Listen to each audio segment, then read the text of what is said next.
గ్రస్తోదయ సంపూర్ణ చంద్రగ్రహణాన్ని తెనాలి ప్రజలు ఆసక్తిగా తిలకించారు.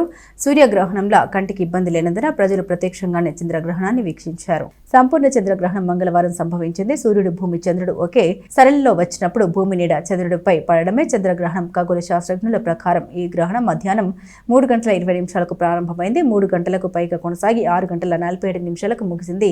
చీకటి పడిన సమయంలో దాదాపు 6:20 ప్రాంతాల నుండి చంద్రగ్రహణం నేరుగా కనిపించింది. దీంతో చాలా మంది ప్రజలు ఆసక్తిగా తిలకించారు. గ్రహణం సందర్భంగా దేవాలయాల్లో ఆర్జిత సేవలను రద్దు చేశారు.